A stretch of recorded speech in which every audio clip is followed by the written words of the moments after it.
오늘 함께 나눌 하나님의 말씀은 요한복음 12장 20절에서 25절 말씀입니다. 요한복음 12장 20절에서 25절. 명절에 예배하러 올라온 사람 중에 헬라인 몇이 있는데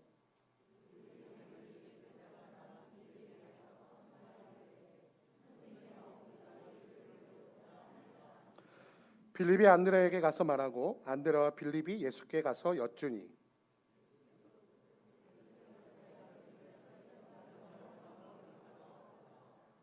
내가 진실로 진실로 너희에게 이르노니 한 알의 밀이 땅에 떨어져 죽지 아니하면 한 알 그대로 있고 죽으면 많은 열매를 맺느니라. 함께 있습니다.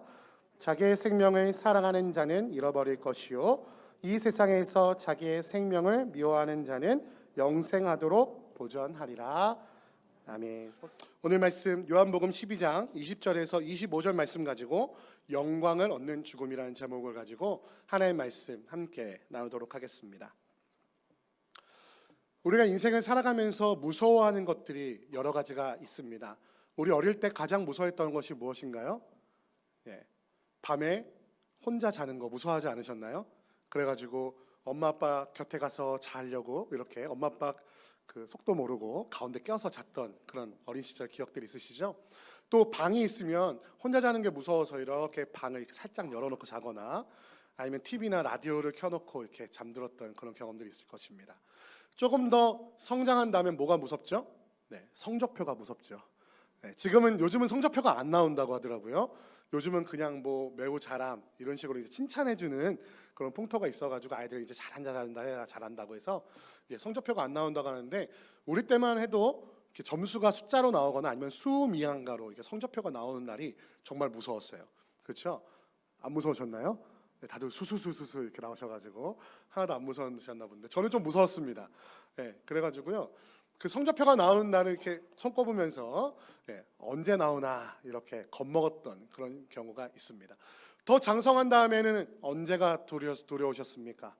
혹여나 내 인생 가운데 어려움이 다가올까 여러 가지 염려하며 두려워하며 살아가는 것이 우리의 인생 아니겠습니까? 근데 결국 마지막 때에 우리가 두려워하게 되는 것이 한 가지가 있는데 그것이 바로 죽음이라는 것입니다. 우리가 인생을 살아가면서 죽음을 매일매일 생각하지는 않지만 여러 가지 인생의 여러 가지 그 이벤트들이 있어요. 새로운 생명에 태어나는 순간이라던가 아니면 나와 가까운 사람의 장례식이라던가 그럴 때는 우리는 생명의 탄생과 죽음에 대해서 생각해 보게 됩니다. 근데 수많은 사람들이 이 죽음을 두려워하게 되는 이유가 무엇일까요? 이 죽음이 두려운 이유는 여러 가지가 있겠지만 여러 가지 학자들이 말하는 건 바로 이것입니다. 지금 나의 존재에서 단절될까 봐 겁을 먹는다고 합니다. 내가 지금 알고 있는 것들, 내가 생각하고 있는 것들, 나와 함께하고 있던 사람들과 완전한 단절되는 것. 이것은 근본적으로 죄로 인해서 하나님과 사람이 단절되었던 영혼의 경험 때문에 우리가 겪게 되는 그 어려움과 고통과 두려움이라고 합니다. 또 두려운 것은 무엇이냐면요, 죽음 뒤에 무엇이 있는지 알지 못하기 때문에 수많은 사람들이 죽음을 두려워한다고 합니다. 사실 죽음이라고 하는 것은 그 누구도 경험한 사람을 만나볼 수 없기에 죽은 사람은 다시는 만날 수가 없잖아요. 그렇기 때문에 그 죽음이라는 경험의 이후에 무엇이 있는지를 우리는 알 수가 없기 때문에 우리는 죽음을 두려워할 수밖에 없습니다. 그렇다면 과연 이 죽음에 대해서 성경은 무엇이라고 말하고 있는지, 그리고 예수 그리스도께서 이 죽음을 어떻게 받아들이고 계신지에 대해서 우리가 말씀을 살펴본다면 더 이상 죽음의 두려움은 두려움이 아니라 소망으로 변화하게 될 줄 믿습니다. 할렐루야. 오늘 말씀을 통해 죽음에 대해서 말씀하신 예수 그리스도의 말씀을 통해 더 이상 죽음을 두려워하지 아니하고 하나님께서 하시는 새 소망으로 받아들일 수 있는 은혜가 있으시기를 주님의 이름으로 축원드립니다. 오늘 말씀 보니까 말씀이 이렇게 시작되고 있습니다. 명절에 예배에 올라온 사람 중에 헬라인 몇이 있었다라고 말을 하고 있습니다. 이 명절이 어떤 명절인지는 잘 모르겠지만 유대인들의 명절 중에는요, 이렇게 예루살렘으로 와서 성전에서 예배드려야 되는 몇 가지 명절들이 있어요. 그 명절 중에 한 군데에 예수 그리스도를 만나러 온 몇 헬라인이 있었다라고 말씀은 기록하고 있습니다. 이 헬라인들은 헬라어를 사용하는 이방인들을 지칭하는 것인데요. 진짜 헬라인이라기보다는 헬라어를 사용하는 여러 종족들, 여러 민족들을 얘기하는 것 같습니다. 그들 중에는요, 경건한 이방인이라고 말하자면은 유대교의 진리를 나에게 믿음으로 믿고 여호와 하나님을 섬기기로 약속한 이방인들이 있었습니다. 그들은 율법에 명하는 대로 할례를 받았고요. 또한 안식일을 지키며 그렇게 회당에 모이며 또 이런 명절 때에는 예루살렘을 가서 예배를 드리고 제사를 드리는 이러한 이방인들이 있었음을 우리 역사를 통해 발견할 수가 있는데요. 그 중에 헬라인 이방인 몇이요, 예수님을 만나고 싶었던 것 같아요. 그런데 이방인들이 갑자기 유대인인 예수님 앞에 갑자기 나아가면 어떻게 될까요? 네, 배척을 받을 게 뻔하죠. 왜냐하면 아무리 경건한 이방인이라 할지라도 유대인에게 함부로 다가가는 것은 큰 신뢰였기 때문에 그러면 예수님은 어떻게 만날까 고민을 하다가 안면이 있었던 몇몇 사람들에게 그 말을 부탁하게 됩니다. 그 부탁을 지금 누구한테 말하고 있습니까? 21절에 벳세다 사람 빌립에게 가서 청하였다라고 말하고 있는데요. 이 빌립에게 왜 청하고 있냐면요, 이 빌립이 헬라 이름이거든요. 말하자면 헬라 사람과의 교통이 있거나 아니면 헬라 그 로마인들 이름으로 이름을 바꿔서 청하고 있는 그런 생활을 하고 있었던 사람이라고 우리 유추해 볼 수가 있는데요. 이 빌립에게 가가지고 청하니까 이렇게 예수를 만나고 싶습니다 그랬더니 빌립이 안드레에게 가서 말하고 안드레와 빌립이 같이 예수님께 가서 이 경건한 이방인들이 몇몇이 있는데 예수님을 만나고 싶어 합니다. 혹시 괜찮을까요? 라고 먼저 물어보러 옵니다. 그러면 이 빌립과 안드레가 지금 상상하고 있는 대답은 무엇일까요? 그래, 데려와라 라든지, 아니면 안 된다, 내가 바쁘니까, 아니면 나는 지금 이방인을 만날 때가 아니다 라고 이런 대답을 듣기를 그들이 기대했을 텐데 그들이 굉장히 엉뚱한 대답을 듣게 됩니다. 오늘 예수님께서 뭐라고 대답하시죠? 인자가 영광을 얻을 때가 왔다. 이 때라는 것이 굉장히 중요한데요. 예수님께서는 이 때라는 단어를 굉장히 많이 말씀하시며 하나님께서 인자에게 허락하신 때가 언제인지 밝히 말씀하신 적이 없어요. 예수님께서 첫 이적을 베푸신 저 잔치의 날에서도 아직 내가 때를 얻지 못했다라고 말씀하시며 그 마리아 어머니의 청을 거절하시잖아요. 그 때가 무엇일까요? 그런데 오늘 말씀을 통해서 우리가 발견할 수 있는 것은 영광을 얻을 때, 그것은 무엇입니까? 우리가 잘 알고 있듯이 예수 그리스도께서 십자가에서 못 박히실 때를 말하고 있는 것. 그것을 통해서 예수 그리스도께서 이 땅에 오신 하나님의 목적을 완성하시고 완수하시는 때임을 우리는 알 수가 있습니다. 지금 예수님께서 이방인들이 자기를 만나기를 원하는 것을 왜 인자가 영광을 받을 때라고 받아들였을까요? 당시에 수많은 유대인들이 맹세하여 예수 그리스도를 죽이기 전까지는 내가 밥을 먹지 않겠다라고 맹세한 사람들도 있었고요. 예수 그리스도를 어떻게 하면 죽일까라고 대제사장들과 서기관들이 의논하고 있었던 때입니다. 유대인들은 예수 그리스도를 배척하고 오히려 이방인들이 구원자 되신 예수 그리스도를 만나기를 원하는 바로 그때가 예수님께서 바로 하나님의 뜻을 이루어야 될 때라고 예수님께서는 하나님의 사인으로 받아들이신 것이죠. 그 유대인들이 자기를 만난다기 원하는 것을 듣고 이제는 드디어 내가 십자가를 질 때가 되었구나 라고 하시면서 이렇게 말씀하십니다. 24절 말씀 우리 다 같이 한번 읽어볼까요? 다 같이 읽습니다. 시작. 내가 진실로 진실로 너희에게 이르노니 한 알의 밀이 땅에 떨어져 죽지 아니하면 한 알 그대로 있고 죽으면 많은 열매를 맺느니라. 예수님께서 굉장히 진지한 말씀을 하실 때 내가 진실로 진실로 너희에게 이르노니 라는 말씀을 쓰시는데요. 예수님께서 한 알의 밀알의 비유를 지금 제자들에게 말씀하고 계십니다. 우리가 흔히 한 알의 밀알이 썩지 않으면 이라는 그런 단어를 사용해서 이 말씀을 기억하는데요. 사실 밀알이 썩으면 안 됩니다. 썩으면 안 되고요. 또 죽어도 안 돼요. 제가 농사법을 좀 찾아보니까요. 씨앗이 정말 죽으면 어떻게 되냐면요. 씨앗을 심었을 때 싹이 나지 않는다 그래요. 그래서 제가 찾아보니까 씨앗이 죽지 아니하도록 어떻게 해야 되는가라는 그런 문서가 있더라고요. 씨앗이 죽는 이유가 무엇이냐면 수분이 너무 없거나 너무 많으면 씨앗이 죽는다 그래요. 썩는다 그래요. 그리고 곰팡이가 있을 때, 씨앗을 너무 습하고 공기가 통하지 않는 곳에 보관했을 때 죽는다고 그래요. 또 토양의 성분이 씨앗과 맞지 않을 때 그 씨앗이 죽어버린다고 하더라고요. 그렇다면 씨앗이 죽는다라고 표현하신 예수님의 이 말씀이 과학적으로 틀린 말일까요? 씨앗은 죽으면 안 됩니다. 그런데 왜 이것을 죽음으로 비유하셨던 것일까요? 이것은 그 씨앗의 죽음을 자신의 죽음과 비유하기 위해서 사용하신 것이죠. 그런데 여기서 이 죽음이라는 단어가 씨앗과 연결되었을 때 우리가 생각하는 죽음과는 조금 다른 의미를 갖고 있다는 사실을 우리는 오늘 비유를 통해 발견할 수 있습니다. 우리가 생각하는 죽음은 무엇이죠? 나의 죽음을 적들에게 알리지 마라 라고 말씀하시며 돌아가셨던 이순신 장군처럼 그렇게 생명을 거두는 것, 아니면 우리가 아까 말했던 것처럼 세상과 나의 완전한 단절, 아니면 미지의 세계로의 새로운 시작, 지금 그런 죽음을 말씀하고 계신 것이 아니에요.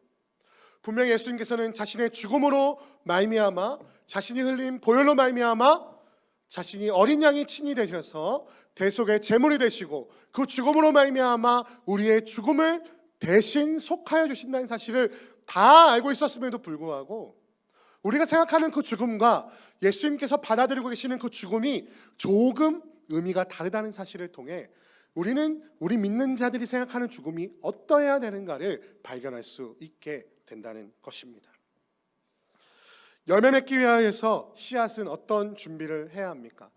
농사를 지으신 분들은 아시는데요, 그냥 씨앗을 그냥 갖고 있다가 그냥 땅에 뿌리는 그런 농법은 좀 옛날 농법이에요. 요즘 벼를 심으려면 어떻게 합니까? 벽씨를 물에 불리죠. 불려서 이런 모판을 만듭니다. 물이 충분히 들어있는 그 모판에다가 그 씨앗을 놓으면은 어떻게 되죠? 싹이 트고 뿌리가 조금 나게 되죠. 그 모판을 이제 그 잘 갈려진 논에다가, 물이 잔뜩 있는 논에다가 이렇게 모내기를 하게 되죠. 예. 농사를 짓는 것, 바로 그것이 생명이 없어 보이는 곳에서 새로운 생명을 보이도록 만드는 아주 위대한 일이라는 사실을 농사를 짓는 분들은 모두 고백합니다. 딱 씨앗을 보면 이것이 아무런 가치가 없어 보여요. 마치 죽은 것 같은 상황 속에 있지요. 하지만 그것에 물을 주고 충분한 공기와 충분한 양분과 햇빛이 그에게 주어졌을 때 새로운 생명의 씨앗이, 새로운 생명의 그 움툼이, 그 뿌리내림이, 그 가지가 남이 나타나는 것을 우리가 볼 수 있다는 것이죠. 사랑하는 성도 여러분, 죽음은 새로운 생명을 향한 새로운 시작이라고 예수님은 우리에게 말씀하고 계신 것입니다. 여기서 말하는 죽음은 한 생명의 끝이 아니라 한 생명이 새로운 생명으로 변화하는 것이라고 우리는 생각할 수 있다는 것이죠. 씨앗은 그 안에 새로운 생명을 나타내기 위한 다양한 것들을 준비하고 있습니다. 그 안에는 씨눈이 있고요, 배가 있습니다. 흔히 우리가 말하는 열매는 배를 말하는 것이죠. 이 배는 무엇을 위해 있습니까? 썩어서 양분이 되어 이 씨눈 안에 있는 그 씨앗이 뿌리를 내리고 새로운 가지를 내기 위해 준비되어 있는 것들입니다. 사랑하는 성도 여러분, 우리의 죽음은요, 우리의 삶은 이 죽음으로 말미암아 새로운 생명을 만들어내기 위해 준비되는 인생이어야 된다고 예수님께서는 우리에게 말씀하고 계신 것입니다. 그런데 이러한 사람들이 있습니다. 나는 씨앗이 좋아. 나는 지금 생긴 대로 태어나서 살아가는 게 너무 좋아. 그래서 새로운 생명이 싫어. 죽음은 너무 두려워. 변화는 너무 겁나. 나는 변하고 싶지 않아. 라고 끝까지 예수 그리스도의 그 부르심, 하나님의 부르심과 명령을 무시하는 사람들이 있습니다. 복음을 거부하는 사람들이 있습니다. 그런 사람들을 지금 예수님께서는 뭐라고 말씀하고 계십니까? 하늘의 밀이 땅에 떨어져 죽지 아니하면 그대로 있다. 그대로 있다.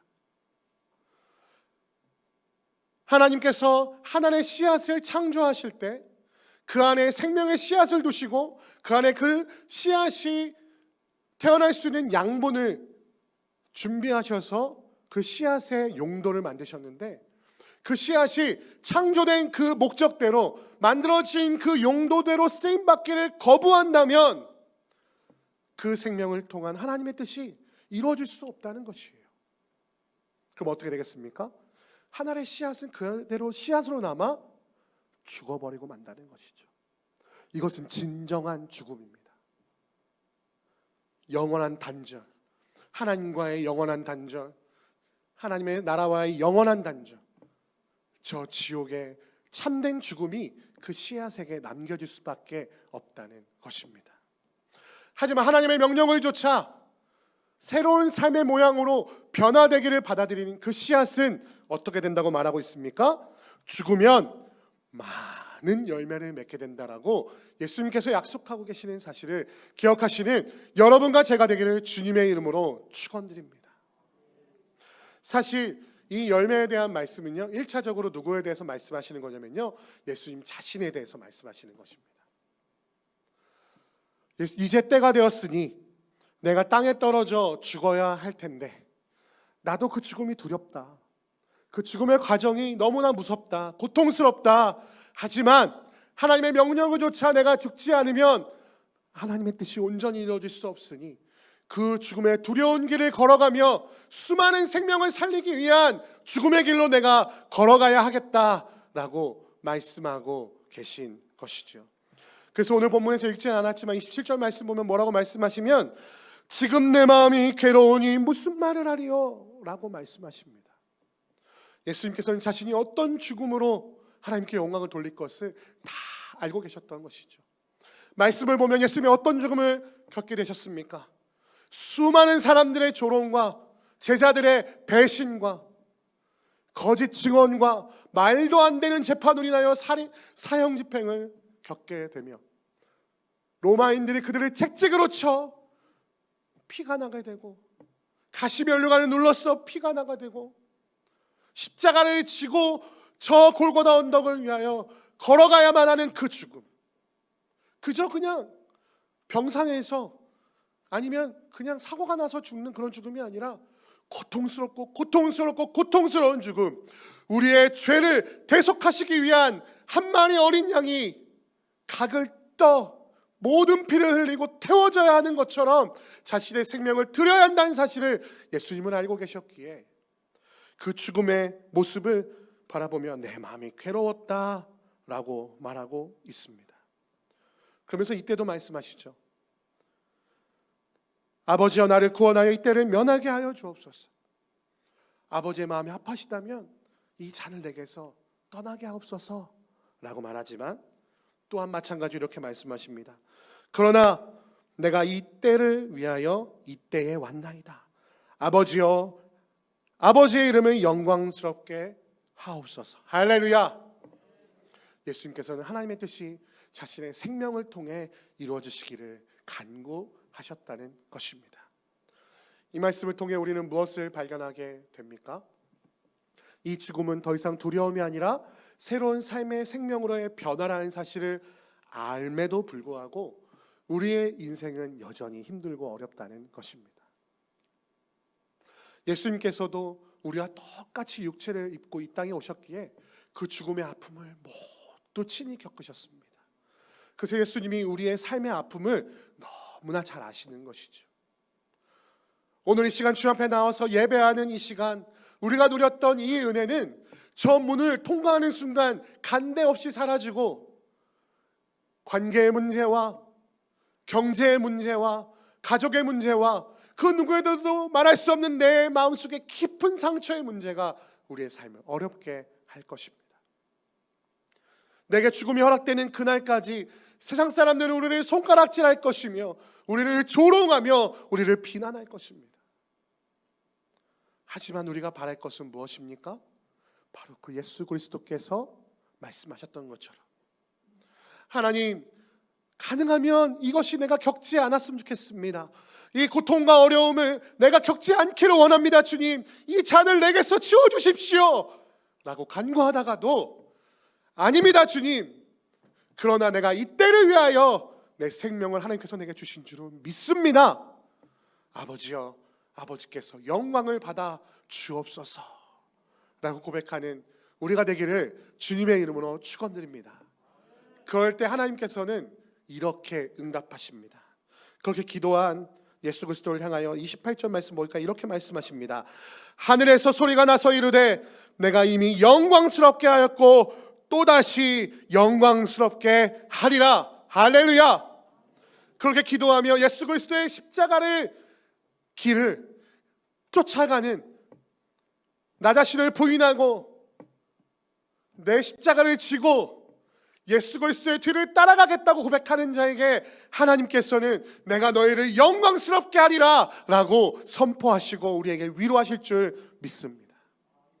따라서 우리의 죽음은 더 이상 두려워할 것이 아니라 새로운 생명의 시작, 새로운 영광의 시작이라는 생각을 가지고 두려워하지 않으며 그 영광을 바라보는 놀라운 소망의 순간이 될 수 있다는 것이죠. 우리의 죽음을 하나님께서는 영광스럽게 하시겠다고 약속하십니다. 그렇다면 우리의 죽음은 어떤 모양으로 나타나야 합니까? 오늘 본문 말씀 보니까 이렇게 말하고 있습니다. 25절에 자기의 생명을 사랑하는 자는 잃어버릴 것이요 이 세상에서 자기의 생명을 미워하는 자는 영생하도록 보전하리라. 할렐루야. 나를 사랑하지 아니하고 나보다 하나님을 더 사랑하여 내 생명을 하나님께 온전히 드릴 수 있는 사람, 자기를 사랑하는 것보다 하나님의 영광을 더욱 바라는 자의 생명을 영원토록 보존해 주시겠다고 약속하시는 하나님의 그 약속을 소망의 믿음으로 붙잡으시며 나아가는 여러분과 제가 되기를 주님의 이름으로 축원드립니다. 그럴 때 하나님께서 우리의 삶과 우리의 죽음을 영광스럽게 하실 줄 믿습니다. 주님의 그 영광을 바라보며 오늘 하루의 삶을 하나님 앞에 내어드리며 나의 삶과 죽음도 다 하나님의 영광을 위한 것입니다 라고 고백하는 여러분과 제가 되기를 주님의 이름으로 축원드립니다.